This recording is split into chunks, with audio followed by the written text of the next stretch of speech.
where my parents have lived for the last 45 years. And we celebrated Christmas, which is what we do every year. I think we've missed maybe 1 year. It was last year we missed. In the last 45 years, I haven't celebrated Christmas at that house. Somehow every year I would always make it back. You know what? There were a few years when I was a brahmachari, a monk living abroad, where I didn't make it home for Christmas. So at least for the last 25 years, we've celebrated it every year. And so my brother was there. My kids are there now. Now my kids are growing up, so we have a whole thing we do. So we play football, we play basketball, and we have a whole bunch of other like rituals that we do, family ritual type stuff. So why don't you guys scoot over a little bit, just so I don't have to look here and look there.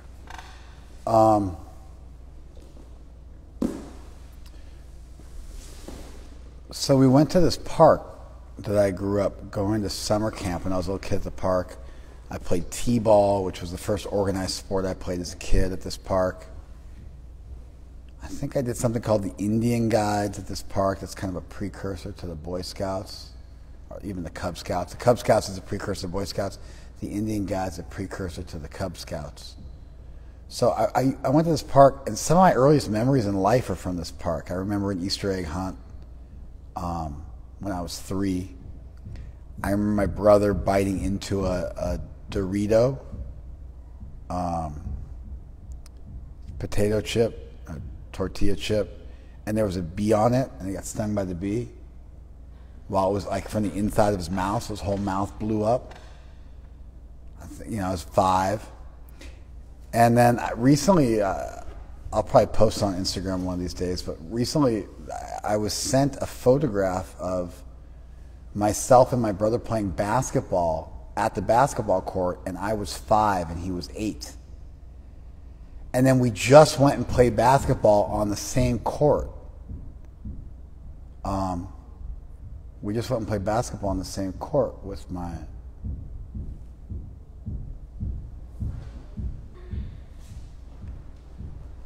We just went and played basketball on the same court with my children. 43 years later. And so I hadn't been to this park in decades. It's probably been, I don't know, 1987 or 88 was the last time I went to the park. So it's been, 33, 34 years. But we went back there and then we played a game of basketball at the same park that I used to play basketball at when I was 5 years old. Do you guys follow that? So literally 40 plus years have passed since I first started playing ball at that park, and 33 years have passed, 34 years have passed since I even set foot in the park. It was a real deja vu experience. Somehow or other, like so much of the furniture at the park was still the same. Anyway, there were these games we used to play called caroms, which was like kind of like a children's pool game. I found out that game originally came from India, which was kind of cool. And but anyway, it was just like very, very nostalgic, very nostalgic. So in that same vein, and forgive me, there was some like hammering noise, and so I just sort of lost my mind there. I was trying to focus, but I have my family home. My family's been living there for 45 years. We celebrate Christmas there every year. I go up there. Now I go up there with my kids. And then we do different sporting activities. And I mean, we also do all the other stuff, like we eat together and we open presents, but we do various sporting activities as part of what we do. We do a pull-up competition. My grandfather installed a pull-up bar at the house when I was a kid, so we always do a pull-up competition up there.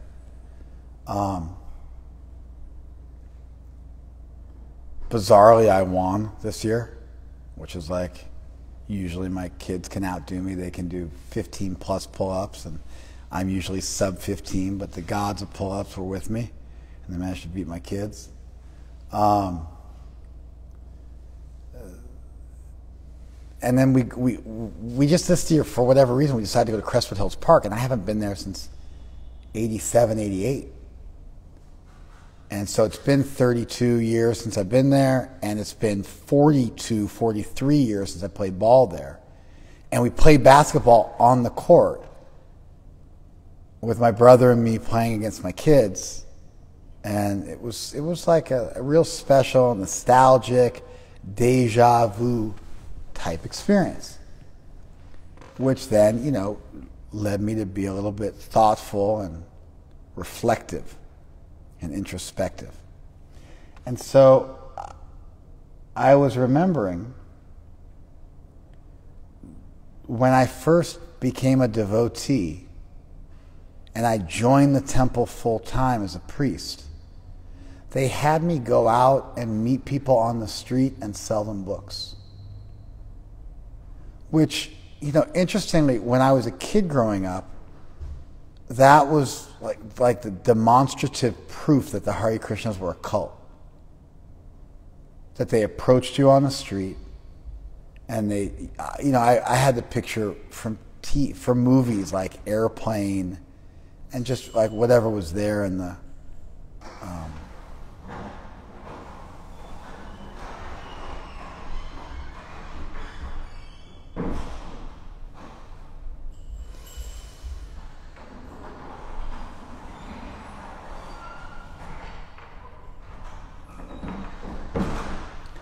It wasn't like I was reading literature on exotic Indian spiritual movements as a kid, but I saw stuff on TV shows, and the Hare Krishnas were always dancing around with tambourines, which we don't have.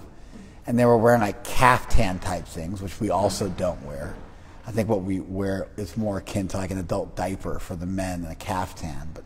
And then they also gave people flowers, which the Hare Krishna people did do. We did give people flowers or a stick of incense back in the late 60s.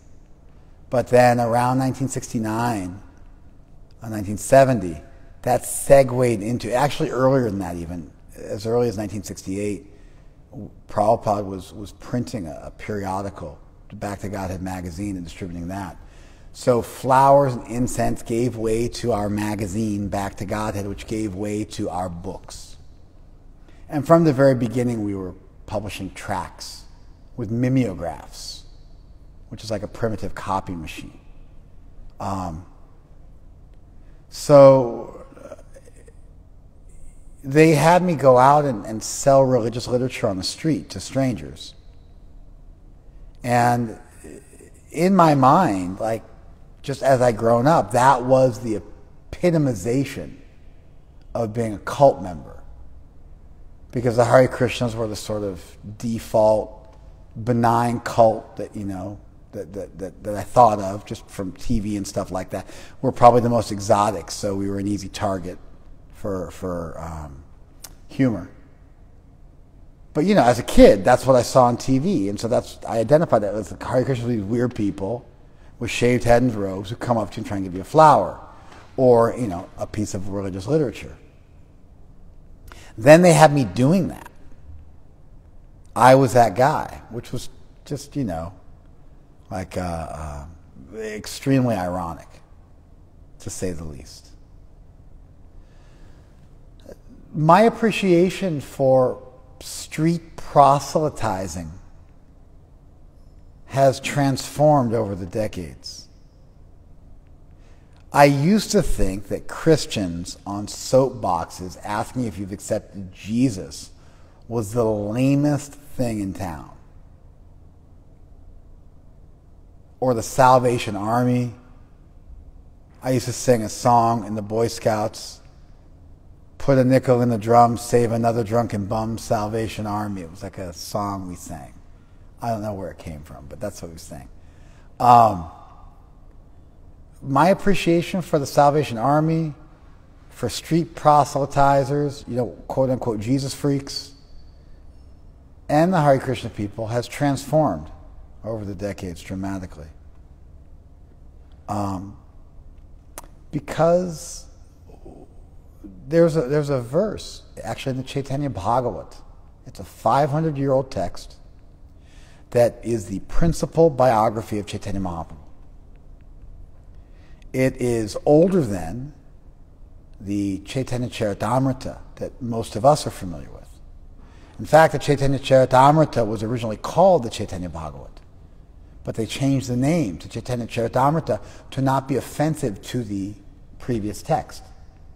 Now, the Chaitanya Bhagavat in some ways is more authoritative than any of the other books. It is the default authoritative scripture on Chaitanya Mahaprabhu. It was compiled by Vrindavan Das Thakur, who's considered to be the Vyasadeva of Chaitanya Lila. And even in the Chaitanya Charitamrita, the author, Krishnadas, pays homage to and says he's just filling in some blanks that were left. That Vrindavan Das left a little service for him, so he's filling in a few blanks. But this other text is the authoritative text. So even in what we would consider to be sort of like our opus, our magnum opus of our theology, itself in the text says it's just footnotes to the Chaitanya Bhagavat. You follow?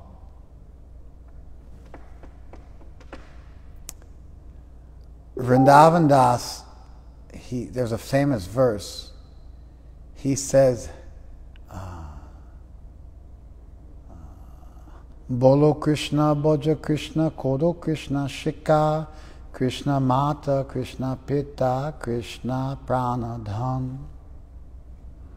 Bolo Krishna, Bhoja Krishna, Kodo Krishna, Shika, Krishna Mata, Krishna Pita, Krishna Pranadhan. The book is written in padas. It's written in these couplets that are meant to be sung. And this is the one that was sung by the followers of Chaitanya Mahaprabhu when they would go door to door throughout the towns. They would say, Bolo Krishna, Bhaja Krishna, chant Krishna, like we say Hari Bol. So this is reverse. Bolo Krishna, say Krishna. Bhaja Krishna, worship Krishna, like bhakti. It's the same root. Bolo Krishna, Bhaja Krishna, Kodo Krishna, Shika. Shiksha, like Shiksha Guru becomes Shika in Bengali.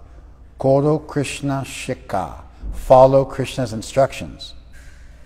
It means follow our sacred text, like the Gita. Krishna Mata, Krishna is your mother. Krishna Pitta, Krishna is your father. Krishna Pranadhan, Krishna is the treasure of your life. Like pranayam, Krishna Pranadhan, dhan means treasure. He's the treasure of your prana, of your life.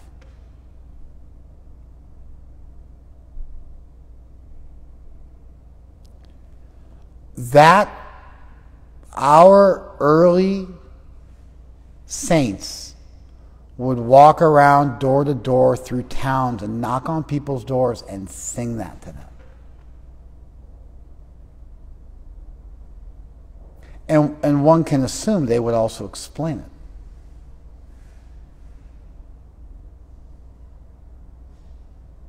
And the Salvation Army, originally, they found some inspiration from a verse in the Torah that says, in the coming age of darkness, the devotees of God will go into the streets and chant the names of the Lord with drums and cymbals. And so the Salvation Army was a radical, revolutionary, militant Christian group in England around the turn of the last century. They eventually became synonymous with thrift stores. But originally, they would sing psalms and Christian hymns in the street, like a live band. We still get a little tiny tidbit of this around Christmas time. I'm sure it's not as common, but people used to go caroling And they would walk, from house to house. And a group of Christians would walk, and every few houses they would stop and sing, and everyone would come out. The same thing happens in India. Devotees do what's called a Shobha Yatra. They get the deities. We used to do this on Padayatra. When I was on Padayatra in India, we would walk from village to village. When we get to the village, we would take the deities through the main thoroughfare of the town or the village with a kirtan. And we had like a cart, which is called a Rat. That's where the Ratha Yatra comes from. It's the festival of the cart. So we would have a cart and we would do a festival where the deities would be in the cart, and we would draw them with bullocks. We could also carry them on your heads. When we were up in the Himalayas, we would carry them on our heads. And we would do kirtan with the deities, walking through town. And people would come out. They would come out, and they would clap and dance, and they would offer their respects, and they would bring some fruit and offer to the deities, and then we would take half the fruit and give them back half, and they would have some prasad. And it was like a thing. It was just that's what people did. Like when the kirtan came through, everybody came out of their house. And we find that I did this in the 90s in India, but we find reports from the early days when Srila Prabhupada was a young man and had just joined the Gaudiya Mutt, the mission he joined, the kind of radical revolutionary mission he joined around the turn of the last century. The same thing was going on, because they would talk about, they would do the Harinam, and people would come out and they would bring offerings, and they would stop, and the priest would offer those things, the fruits and what have you, and then give half back to the people. And so you can see records of this being done back then, and I'm assuming it's been done for centuries / millennia.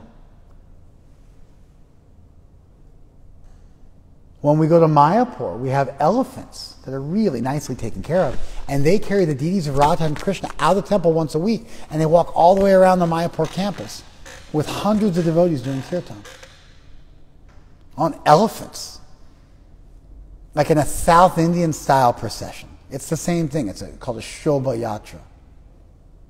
Shobh means beautiful, shining. It's a beautiful festival.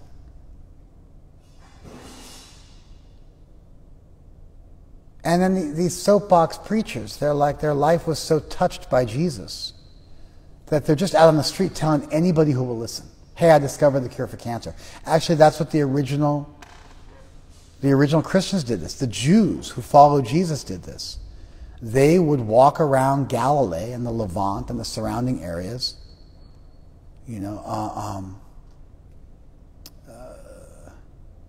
of the Mediterranean and the Middle East. And they would just share the gospel. Gospel means good news.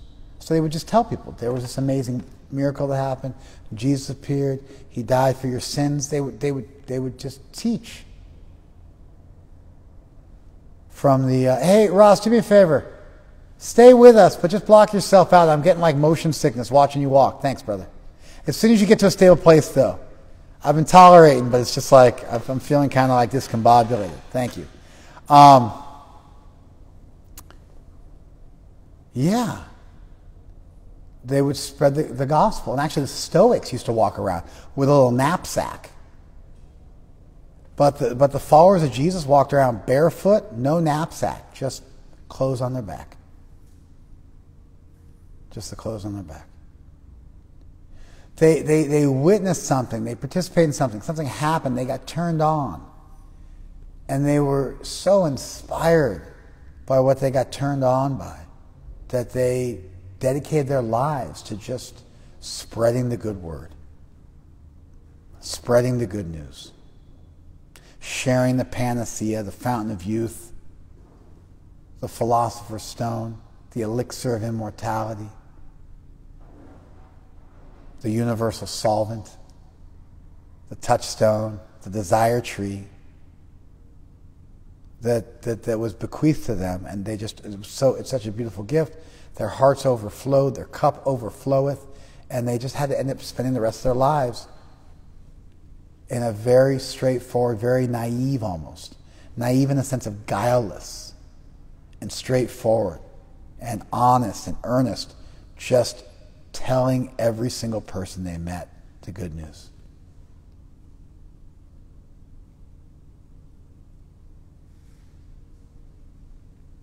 And so when, a random Christian says to me, I'm like, hey, how's it going? Hey, it's a nice day out. He's like, hey, have you heard the good news?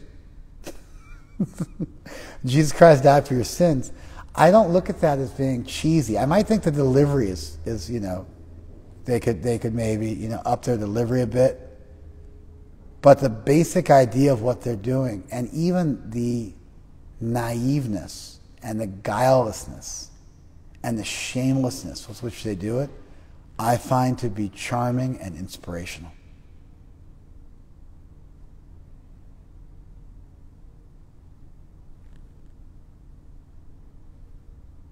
Does that make sense? So I was told to go out in the streets and, sell books. They sent me to the airport. It's the whole thing.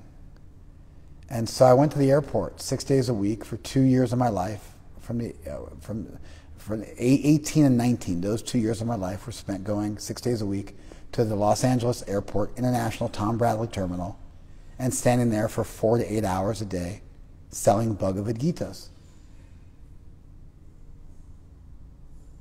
We had Korean books and Japanese books and Spanish books and English books because it was the international terminal, so we had to have everything. And we would sell books to every single person who walked past. That was like my first job. That was my first service. That was my entry into the Hare Krishna movement. There was some pot washing and some other menial work that went on, but quickly I got segued into this service as my primary service. Sometimes I'd start going out 7 days a week. There were a few times I just said, I can't stay back. If I stay back, it's like I'm dishonoring the tradition I've been given. So I started going out 7 days a week for months, but then it started taking its toll on me. And so the president of the temple told me, hey, you got to take a day off once a week. And he calmed me down. But there was a certain point where I felt like just even to take 1 day off was like an offense and ingratitude for what I've been given. So, anyway, so when we would go out on the street and we would sell books, we would open the book. Like I said, we were cooler than the Jesus freaks who would just say, have you heard the good news? We would say, hey, check out this book. And then we'd open to a set page, and we all had the page we would open to with the verse that we liked the best. So my guru, the person who taught me how to distribute books, Vijay Prabhu, who's a brahmachari and who's been distributing books since 1978 and never stopped. So I distributed books for a couple of years of my life. He's been distributing books for 43 straight years of his life, his entire adult life. He's got to be in his mid-60s by now. He just came to my restaurant last week. Every time he's in town, he always hits me up, and we roll out the red carpet. He comes by Ahimsa, and we wine him and dine him and feed him. And he blesses us, and we're always available to him. He had his favorite verse, and I thought we would go over that verse right now. So it's text 7 of the 5th chapter, and here's the translation, because he would read the translation. I'm going to give you guys a Sanskrit too, but he would read the translation. One who works in devotion, who's a pure soul, and who controls his mind and senses, is dear to everyone, and everyone is dear to him. Though always working, such a person is never entangled. One who works in devotion, who is a pure soul, is dear to everyone, and everyone is dear to him. Though always working, such a person is never entangled. I missed who controls his mind and senses. Vijitendriya. I missed that. One who works in devotion, who's a pure soul, who controls his mind and senses, is dear to everyone. Everyone's dear to him. So always working, such a person's never entangled. That would be Vijay's go-to verse. Now Vijay has distributed hundreds of thousands of Bhagavad-gitas. I think he averages 20 or 30 a day. He goes out 5 to 6 days a week, 50 weeks a year for the last 40-something years. So I mean, we could do the math real quick, but it's, what is it? 250 days a year, at least. Maybe more like, let's say 250. Let's go easy. Let's go 250 days a year. He distributes books. And it's probably 300 actually, because we go to 6 days a week. So let's go 300 days a year, 25 books a day, 300 days a year. So that's 7,000 Gitas a year. And he's been doing it for 42 years. So we're looking at 294,000 Gitas. Over 250,000 Bhagavad Gitas. Himself personally, meeting people directly, handing them the book, and saying, here you go. He's personally interacted with north of 250,000 people. And that's his life's work. That's what he's done. He's done other stuff too. But that's what he spent the bulk of his work hours doing for the last... Now he's older, so he can't walk around. So he sits at a table. He sets up a table. He's in San Diego right now. He sets up a table at Balboa Park, and people come up to him. He sells more books now as an old man sitting at a table and having people come up to him than when he was a young whippersnapper walking around chasing people down at the airport. He's like, he does less and gets more done. He gets bigger donations, distributes more books, just sitting at a table at a park, amidst the cherry blossoms. And cherry blossoms are about to go off in Balboa Park. If you want me to, just to give you guys like full disclosure, what prompted this whole thing, I thought of Crestwood Hills Park while I was talking to you guys, but what prompted this is I just rediscovered Hoshi-imo. I just rediscovered dried Japanese sweet potato. When I was a monk living in Japan, which was for several months a year from 1992 to 1995, altogether I probably lived there for about a year and a half. Between the years 1992 and 1995. I would go there during the winter time for several months, and I would distribute books. And it was cold. The wind chill was just brutal. And we would live in a van. And we would cook every day. We would cook sushi rice, because that was just rice in Japan. Like a real short grain, but very nice quality rice, really good quality rice. We'd cook sushi rice in the back of a van. So we would open up the back of the van and we would just stand on the street and cook. We had a little water jug and we would trade off cooking. We cook once a day. And so we'd make rice, and then we'd either make rice and dal, or we'd make rice and sabji, and we'd put tofu in the sabji, or we'd make rice and soup and put tofu in the soup. And I rediscovered burdock root, which I ate today, which is called gobo in Japanese. And it's really nice in soups.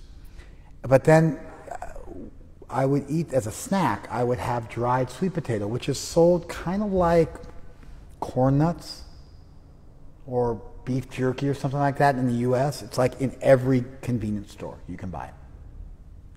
And there's different grades. There's like the cheap Chinese stuff that we would get that was really dry, kind of like a puck. And there was like the really nice stuff you get in the grocery store. And when you dry the sweet potato, it would get those like little, almost like powdered sugar on top of it, because that's the malt sugar coming out of the sweet potato. As it dries and desiccates, the sugar sits on top. It's a totally natural snack. Japanese people drink it with green tea. I never did that. But I would eat this, like when things were rough. It's kind of like dried papaya. It's really good. It's a bit savory. It's not super crazy sweet, but it's yummy. A little bit like dried papaya, a little bit like dried mango, like when you get that really nice, delectable piece of dried mango that's not stringy and it's real soft and chewy. Anyway, dried sweet potato, Hoshi-imo, Satsuma-imo, which is it was funny because I was shopping for it and they couldn't find it, so I had to get on the phone and speak Japanese, and my wife had never heard me speak Japanese before. She was like, I didn't know you spoke Japanese. I'm like, yeah. I don't speak Japanese, but I can find a bathroom, sell a book, and figure out where to get some dried sweet potato, get some gas, and do whatever.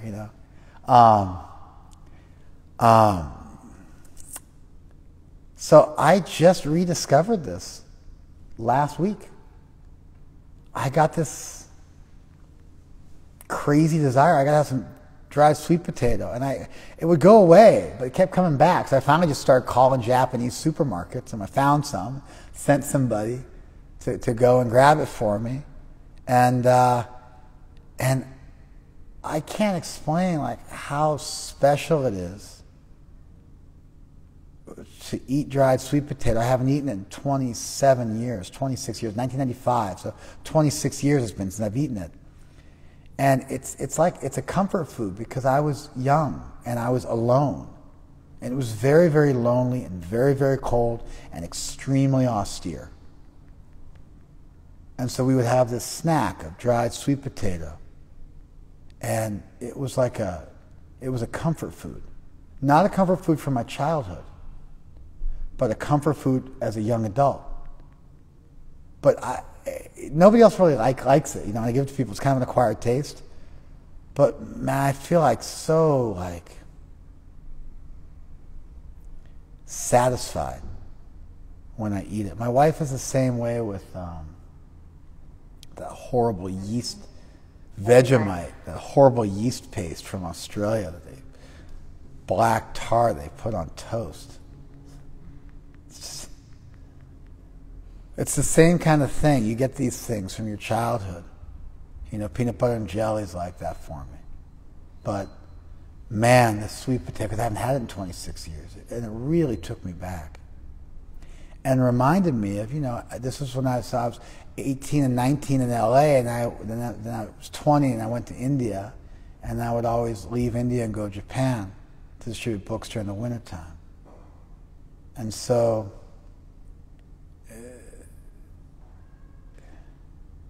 it really brought back a flood of memories. And it was such a lonely and difficult and austere service to travel around rural Japan, alone, just me and one other monk, and live out of a van and take bucket showers and spend 12 hours a day distributing books, not 4 to 8, but more like 12. And eat very, very simply. And that's where I learned how to cook, actually. And this little bit of comfort food that we would get. And it was really, you get attached to that. It's just like a little bit of a reprieve. You get attached to it. And then I remembered that when I got a hold, I bought 10 packs, and I just bought another 15 today. And so that made me think of distributing books, made me think of Vijay, made me think of this, made me think of my old stomping grounds. And we'll go through the verse, but I've got a point I want to make. Maybe we won't go through the verse. Maybe I'll skip going through the Sanskrit of the verse. The translation is beautiful. One who works in devotion, who's a pure soul, and who controls his mind and senses, is dear to everyone, and everyone is dear to him, though always working. Such a person is never entangled. I didn't even know I knew it, but I know it because I've heard it so many times. I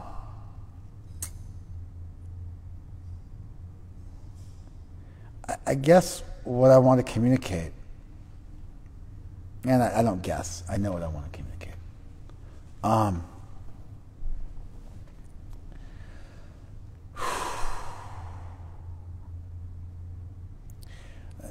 Ravinda Prabhu, who's now in his late 70s, and he was more or less my age, mid-late 40s when I met him.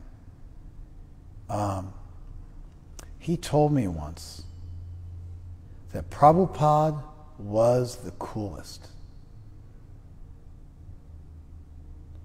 He said that Prabhupada was so cool that people who had dropped out of the square society of the 60s and had become freaks. By the way, the word hippie is an outsider's term. Hippie was never used by the hippies to describe themselves. Hippies describe themselves as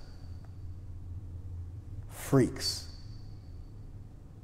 If you look at the literature of the hippies during the 60s, they described themselves as freaks.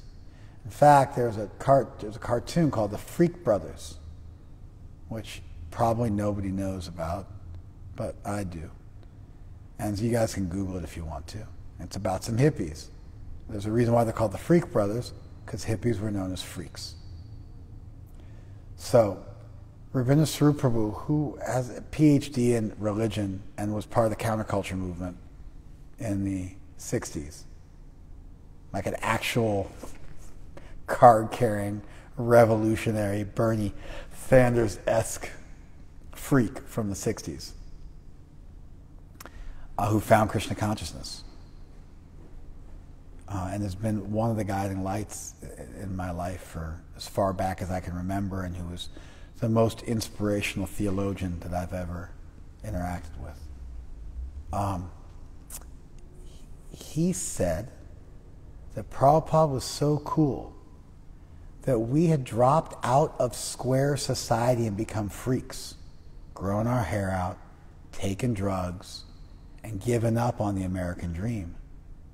But Prabhupada was so cool that we dropped out a second time and became stricter than our parents ever could have imagined. Fully sober, vegetarian, vow of poverty, vow of chastity. We became straighter than the straight. And the reason is because Prabhupada was so cool. You wanted to hang out with Prabhupada. You wanted to spend time with him. You wanted to be close to him. You wanted to be like him. He was your hero. And so what did you do? You molded your life in his image. And part of that, part of the price of getting close to Srila Prabhupada's sun-like existence, was you had to get purified. You had to expose yourself to sun and get purified.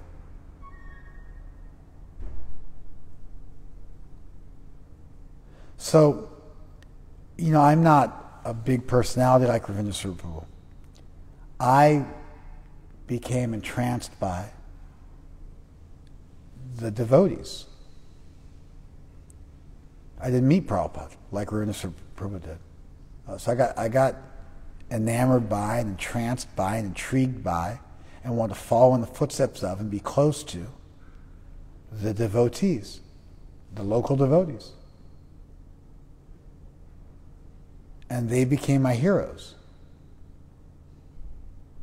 And their mission became my mission, and I transformed my life so I could be like them and be close to them, because I thought that being close to them was the coolest thing ever.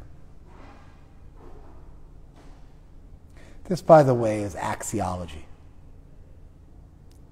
It's looking at what you value, what's beautiful, what's good, what's worth pursuing. This is really an exercise in axiology, in determining what is worth pursuing, what has value.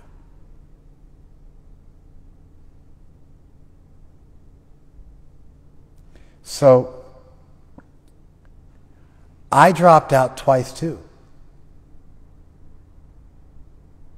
I thought that I eventually became the street proselytizer that was literally the butt of like every religious joke I saw on TV as a kid, and then I became that guy. So I also dropped out, got into drugs and subversive culture, and then dropped out again and became straighter than the straight.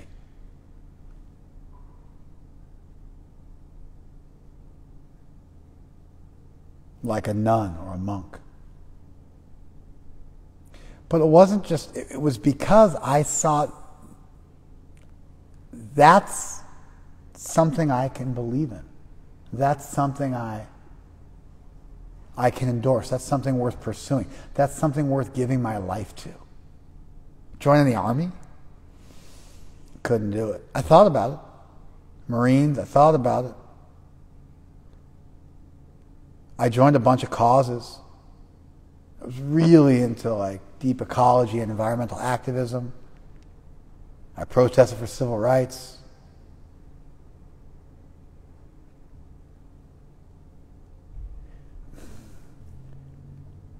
But when I discovered Krishna consciousness and the devotees, and I saw what they were pursuing, that's it.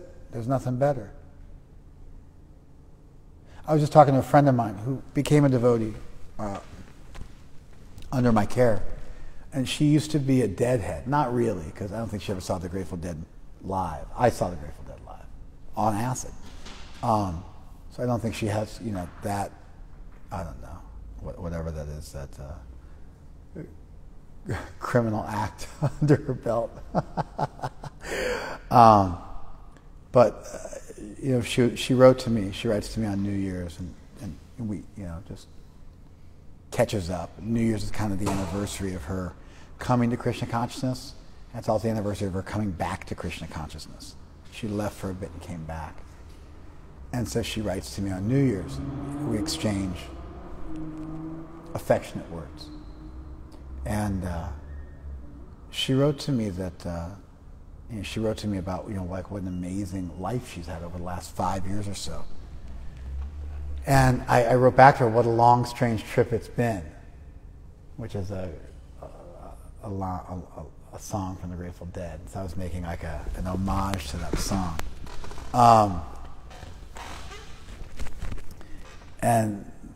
But people used to give up their life and follow the Grateful Dead around and just go from town to town and live in their cars and go to Grateful Dead shows every night. And that was their life. Jerry Garcia would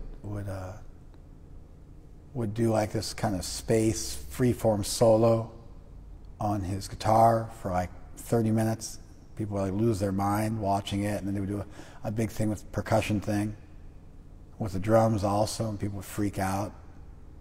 And they would record and then listen to those boot track live recordings and sell drugs and live in their cars and beg for tickets every night. They'd hold their hand up like, I need a miracle. They'd stand outside the show, I need a miracle. And then the rich drug dealers would throw them a ticket, an extra ticket, and they would go into the show. And that was what they did. It was like, they lived as dirty homeless people, drug addicts, following a band around. Because somehow they thought that's what it was all about. It's such a sad thing.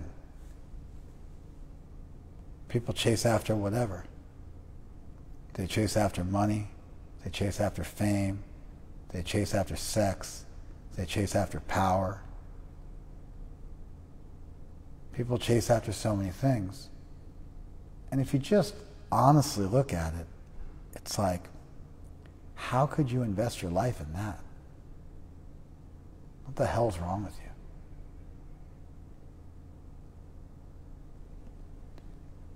And if you dispassionately and logically and reasonably sit down and you look at what the devotees are pursuing, and I mean devotees of any well thought out, coherent spiritual tradition. Hey, Saraswati. If you look at what they're pursuing, it's the most beautiful thing you can conceive of. I love it if people want to discuss axiology with me. We can compare what we value. That's like my happiest day. Equal time to compare value systems and what we value and what we're pursuing as our life's work. So Ravindra Prabhu said one time that to become a devotee means that you decide that the devotees are cooler than the last person you were following. And they're cool enough, and you want to be close to them enough that you're willing to transform your life to make it happen. And you drop out of whatever you were following, and you drop in to a new way of thinking. And the transformation is so radical that I went from thinking that being a street proselytizer was the lamest thing you could do. Like on a list of top 10 lamest things you could do, it was definitely in the top 3. And now I look at Salvation Army people and even soapbox preachers and Pentecostal preachers, and I get it. Whatever the weirdness of their cultural expression is, and however it's not my cup of tea, and like the really cheesy rock music you see in Pentecostal bands and stuff like that, it's just like, but that notwithstanding, because those are just the externals, this idea, I found something. I found the cure to cancer. I found the panacea for all that ails you. I found the fountain of youth, the elixir of immortality, the universal solvent, a desire tree, a touchstone, the philosopher's stone, the Rosetta Stone of life. And I'm so grateful, and my cup overfloweth, that I'm just going to spend the rest of my life finding some way to be a part of giving this back.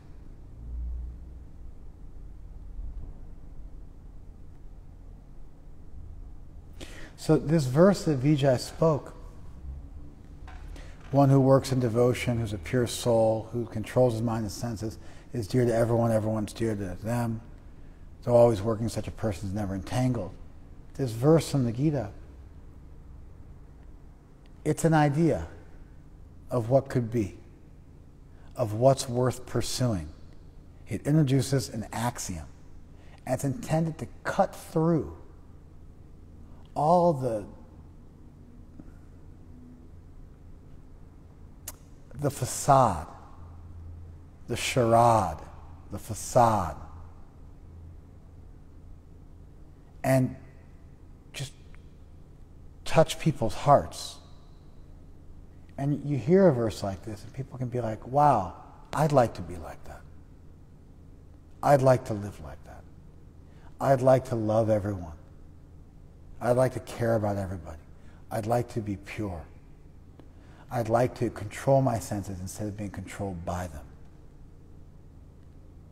I'd like to be able to work in this world but never get entangled. To be able to be in this world but not of it. That sounds really cool. That sounds attractive. That sounds like something I value. And that little shift that Vijay would try to get people with just saying the verse, he would try to cut through all the chatter and speak to people's hearts. This is the essence of outreach. We transform ourselves through inreach,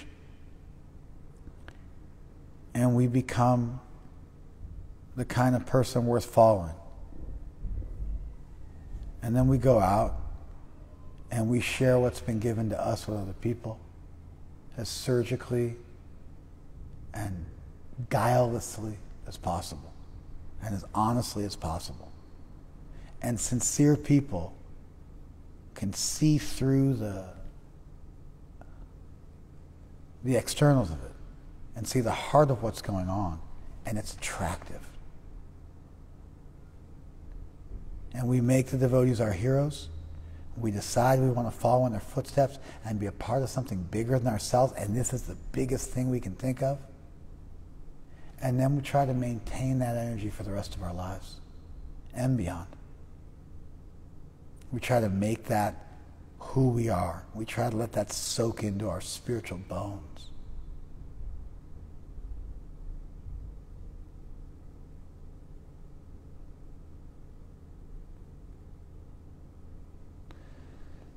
That's why devotees follow our vows. That's why we chant our rounds.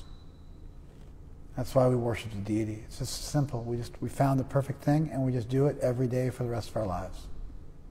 People come and go, but you don't have to. You can just stay.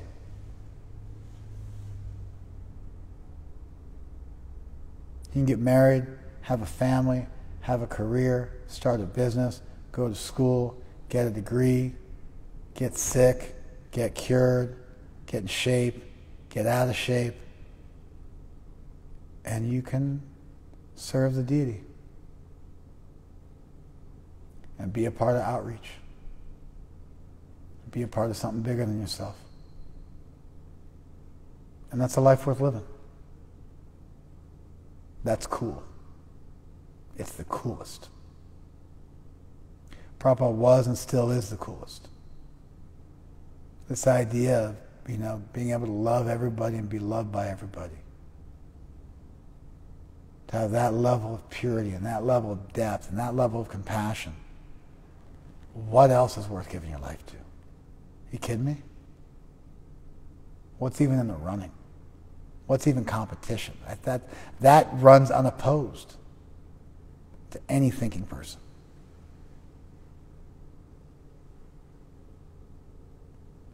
And I guess I'll leave you with just kind of two thoughts. Last thing, and we'll wrap it up. Here's a quote from C.S. Lewis, who wrote The Lion, the Witch, and the Wardrobe. If we find ourselves with a desire that nothing in this world can satisfy, if we find in ourselves a desire that nothing in this world can satisfy, and if you dig deep enough in your heart, you'll find that you're actually looking for unlimited love, unlimited reciprocation, unlimited depth. The most probable explanation is that we were made for another world. The most probable explanation is we were made for something beyond this world. If you find in yourself a desire that nothing in this world can satisfy, the most probable explanation is that we were made for something beyond this world. Life is a big immortality project. We want to do something that'll stay. We try to make ourselves live forever organically by having a family and passing on our genes. Pass on our genetic material. We give our family name so our family name will live on forever. We pass on our culture to our children. We save money and pass it on. Sometimes we form trusts that are meant to go ad infinitum, ideally, to pay dividends forever. We put our name on buildings. We try to own things. We try to discover things. We dig wells. We try to stay healthy. Life's a big immortality project. We're all trying to find some way to stick around, to let some piece of ourselves last.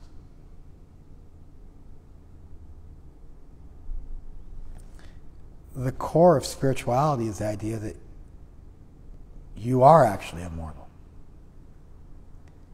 And you're just looking for love in the wrong places. You're looking for satisfaction in the wrong places. You're investing your time and valuing the wrong things. You're an eternal being.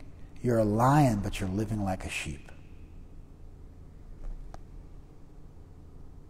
And there's another way to live. There's a higher life, a better life. My guru always told the story, the Indian folktale, about the sheep. And there was a group of sheep, and there was a lion that got separated from its pack as a baby, and it was raised by sheep. And so it drank sheep's milk, ate grass, was super scrawny and unhealthy. And it bayed, bah, like a sheep. And one day its mother found it. And she cornered it. And all the other sheep ran away, and she captured that lion. But the lion thought it was a sheep, and so it was scared, baying, bleating. I don't know what they do. They bear, they bleat. I'm not sure. Anyway. Bah. Scared for its life. And his mother says, why are you scared? I'm your mother. You're a lion. And the sheep said, I'm not a lion. I'm a sheep. And she says, no, come and look in the water. You're not a sheep. You're a lion. Look at yourself. And the sheep realized, I'm a lion. I've been living like a sheep. I've been selling myself short. And then that lion roared.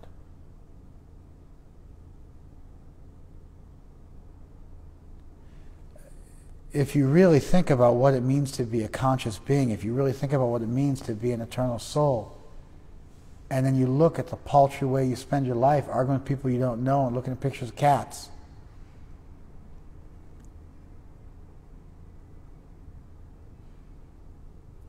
or chasing fame and fortune,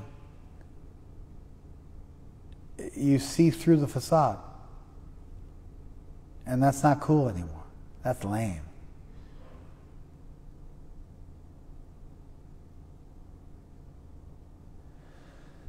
We need to think about these things, and I just want to kind of share with you guys a little bit of nostalgia. And I guess the thing is for me, and I guess I'll finish with this point, is that I fell in love with a dream and a mission when I was a kid. A full generation's passed. I was 16 when I met the devotees and decided they were the coolest people in town. I'm now 48. 2/3 of my life has passed. It's like a generation plus. My kids are now older than I was when I met the devotees. I'm older than my gurus were when I met them.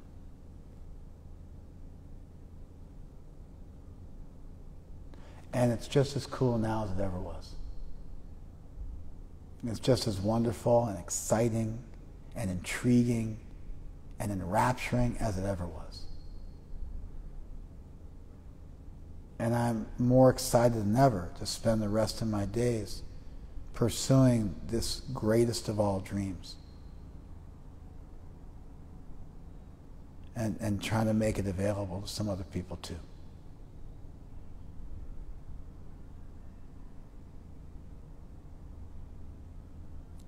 Okay, I think I'm done. I guess we'll call it there. Thank you guys very much for participating and attending. There's lots of stuff you can do on Saturday night. You chose to spend it with us. Super grateful. We'll see you guys soon.